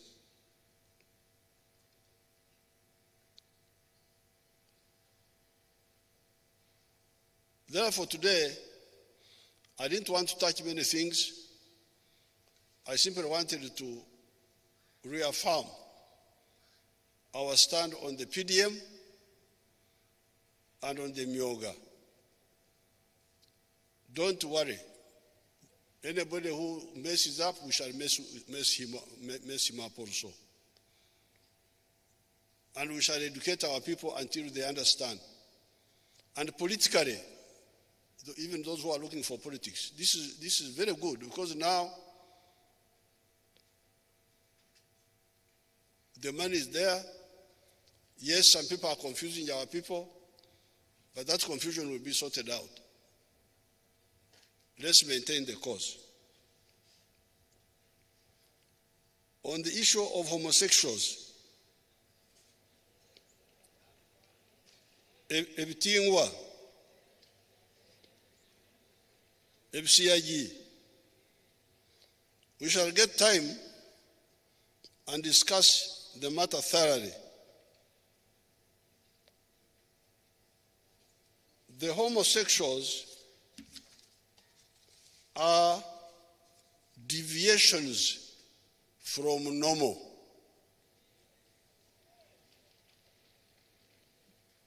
Why? Is it by nature or by nurture?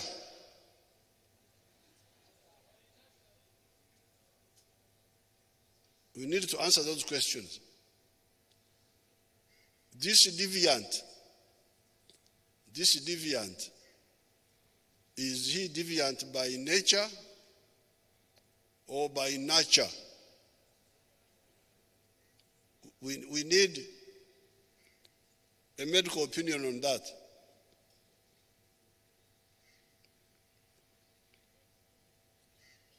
We shall discuss it thoroughly. The Western countries should stop wasting the time of humanity by trying to impose their practices on other peoples.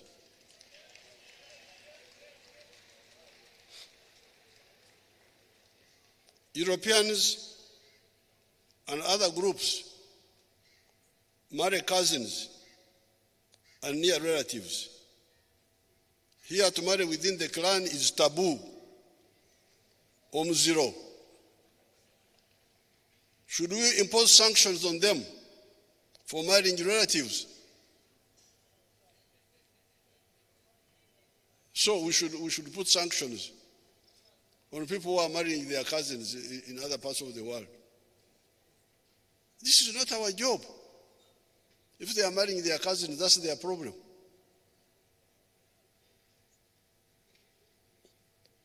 Sex in Uganda and maybe in other parts of Africa is confidential.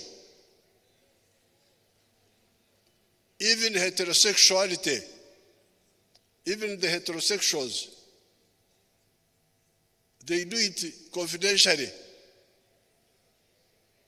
How do we come to know that you are a homosexual unless you publicize it? We shall discuss all this. With these few words, I thank Parliament for allowing me to come.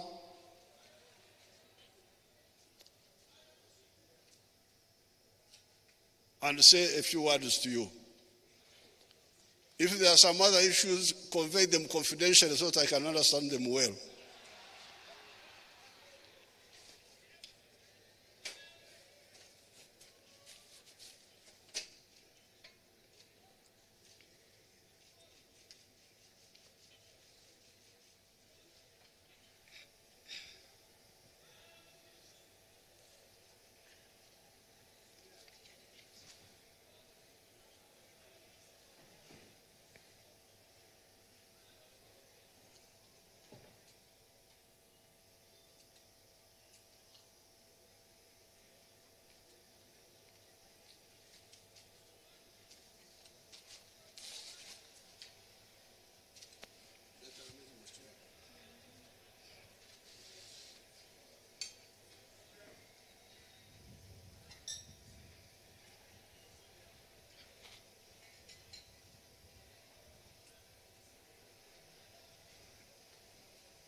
adjournment.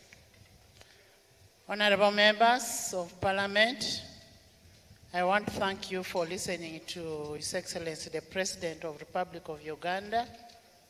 Your Excellency, with humility, we want to thank you for honoring our invitation and also fulfilling your constitutional obligation as per Article 1012 of the Constitution. You're always welcome to Parliament of Uganda, and we remain working for the good of humanity in this country. I want to thank you so much, and thank you, Mama, for accompanying the President. Honorable members, we now adjourn the House to Tuesday, 21st March 2023 at 2.